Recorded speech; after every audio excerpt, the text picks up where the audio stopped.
All right, in this next batch of problems in section 12.3, problem number 1, we're going to look at parts F through J. And in F we have 4 over x times x squared over 2. And from the last video we talked about cross simplifying, right? And so I have a 4 and a 2, so I can go ahead and divide out a factor of 2. That's going to give us a 2 here and a 1 here. And then from the x squared and the x, there's a common factor of x. So if I divide x by itself, I'll get a 1. And if I divide an x squared by an x, I'm going to be left over with an x. And so now, with that all simplified out, we can go ahead and just multiply straight across, and we will get a 2 times an x, so that's a 2x, over a 1 times a 1, which of course is just 1. And 2x divided by 1 is just itself, 2x. All right, moving on to G there, we have an a and an a squared, so kind of similar to part F. This will leave us with an a. Then here we have a b and a b squared, so dividing by b there and there, left the b there. All right, and then multiplying across, we would get a 1 times a b, which is just a b in the numerator, 1 times an a in the denominator, and that is it.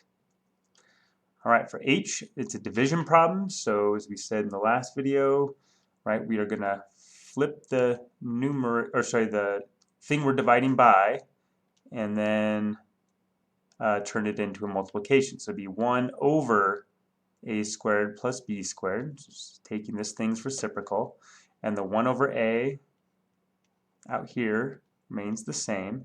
And now I go ahead and, well, there's no cross simplifying here because this is a 1 in an a squared b squared, and that's a 1 in an a. So now I'll just multiply straight across. I'll get a 1 on top. A times a squared times b squared altogether would be a cubed b squared.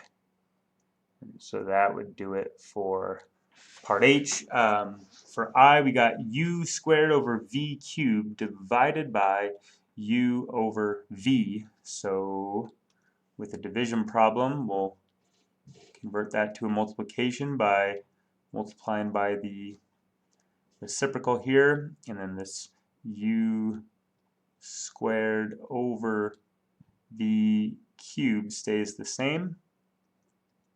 And now I have a u squared and a u, so I can divide this by u, leaving behind a u, and then divide u by itself, giving me a 1. And then I'm going to have this v and v cubed, so dividing v by itself would give us a 1 there. And then dividing v cubed by v, that's going to leave us with a v squared. Okay, cool. And then that's going to all come together as u times 1 in the numerator, so that'd be u divided by v squared times 1, and that's going to be v squared. All right, and then for this last one, J, x squared minus 4 divided by x plus 2 times 1 over x squared minus 2x. Okay, so now the x squared minus 4 and the x squared minus 2x, are there any common factors there I can divide out? Well, potentially, but before I divide anything, remember, I want to factor everything in sight first. So our first step here would be to factor anything that is factorable. In x squared minus 4, that's a difference of squares, so it'd be x minus 2 and x plus 2. Then I have an x plus 2 in the denominator, which I'll put in parentheses there. And then over here I have 1 over, and this is factorable as well. There's a common factor of x. So I'll take out that x, leaving us with this. And now, since everything's written as a product, I can go ahead and start dividing out, right? And what can I divide out? Well, notice here I have an x plus 2 and an x plus 2.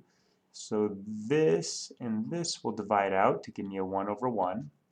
And then over here, I have an x minus 2 and an x minus 2 way over here, and they will divide out. And then when all is said and done, what am I left over with?